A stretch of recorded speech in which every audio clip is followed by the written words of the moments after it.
faut saluer la promotrice qui est un exemple de résilience. Parce qu'il y a plus d'1 an de cela que nous avons appris toute cette difficulté à mettre en place l'unité. Voilà pourquoi le gouvernement s'est engagé à l'accompagner à travers le FBDS. Parce que nous tenons à ce que nos produits qui sont produits ici soient transformés ici pour les Burkinabés. Que nous ne soyons pas des importateurs de produits finis, mais des exportateurs de produits finis. C'est notre vision. Voilà pourquoi nous l'avons accompagné. Et nous souhaitons accompagner donc tous les opérateurs économiques qui vont se lancer dans la transformation de nos produits pour que les Burkinabés puissent avoir l'emploi sur place et consommer ce qui est produit. Donc c'est aussi un appel lancé à ces opérateurs-là de ne pas hésiter à se lancer dans l'industrialisation parce que nous allons les accompagner. Un appel aussi à tous les producteurs, comme vous avez pu constater. C'est des produits oléagineux qui sont transformés, arachides, sésame, soja et autres, de se lancer dans l'agriculture parce qu'il y a une place où ça pourrait être bien commercialisé et transformé pour nous.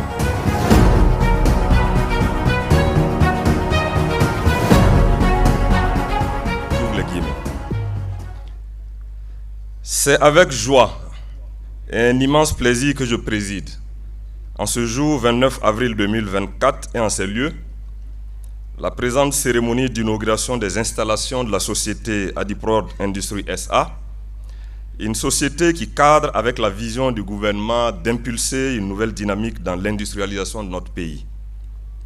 Avant de poursuivre mon propos, je voudrais saluer la mobilisation des forces de défense et de sécurité, ainsi que des volontaires pour la défense de la patrie, dont l'engagement sur le théâtre des opérations pour restaurer l'intégrité de notre territoire mérite notre reconnaissance.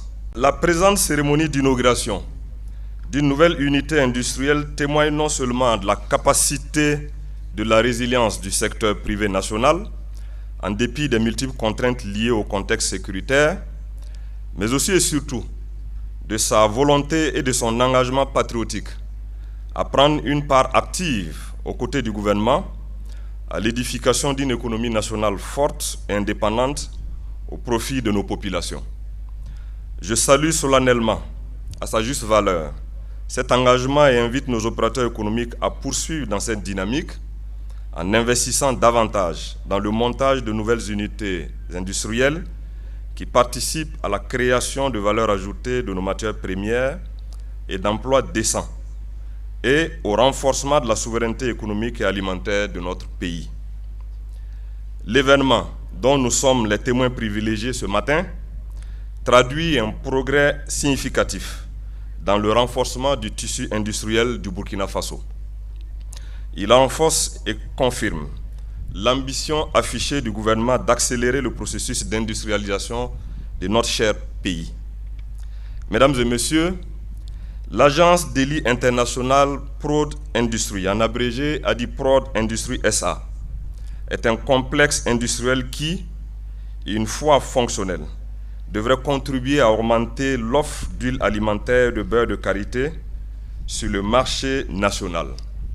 Ceci permettra de donner du travail et de l'espoir aux jeunes hommes et femmes, nos mères, nos sœurs et nos filles, la colonne vertébrale et le poumon de notre économie nationale. Ce serait là, à mon sens, une belle opportunité offerte à notre pays pour matérialiser sa volonté irréversible d'asseoir les bases de sa souveraineté économique et politique. L'unité industrielle Adiprod Industrie SA à terme produira plus de 25 000 tonnes de beurre de karité, brut et raffiné, et plus de 20 000 tonnes d'huile alimentaire et compte créer plus de 1 000 emplois directs. L'investissement total attendu est évalué à près de 18 milliards de francs CFA. C'est le lieu pour moi d'exprimer mon admiration et d'adresser mes vives félicitations à la promotrice de l'unité, Mme Oumou Diallo, pour avoir fait le choix de se lancer dans un secteur d'activité comme l'agroalimentaire, un secteur indiqué pour promouvoir la consommation de la production locale et nous conduire à l'autosuffisance alimentaire que le gouvernement de transition appelle de tous ses voeux. Ce projet d'investissement structurant a bénéficié de l'accompagnement de l'État, tant dans la structuration du financement que dans la facilitation des investissements réalisés, à travers notamment le mécanisme du Code des investissements. Mesdames et messieurs, distingués acteurs du secteur privé, l'industrialisation crée de nombreux effets d'entraînement dans plusieurs pans de l'économie, en termes de création de valeur ajoutée, d'emploi et de réduction de la dépendance vis-à-vis de l'extérieur. Il nous appartient dès lors d'en faire notre cheval de bataille et de faire en sorte que, désormais, les intérêts nationaux du Burkina Faso dans le secteur stratégique de l'économie ne soient plus sapés ou compromis par qui que ce soit, à l'intérieur ou à l'extérieur, ni pour quelque raison que ce soit. Ensemble, travaillons à faire de toutes les régions du Burkina Faso, chacune selon ses potentialités, des zones économiquement et industriellement viables. Je renouvelle mes sincères remerciements aux populations de la région pour leur mobilisation, leur attachement et leur soutien actif à la transition. Merci également à tous les invités et participants à cette cérémonie. J'engage solennellement à présent la promotrice à tout mettre en œuvre pour atteindre les objectifs qu'elle s'est assignés à travers la création de cette unité industrielle. Conscients et confiants en nos propres forces, nous gagnerons la bataille pour le développement de notre émancipation économique et politique. Dieu et les mânes des ancêtres bénissent notre cher pays. La patrie ou la mort, nous vaincrons. Je vous remercie.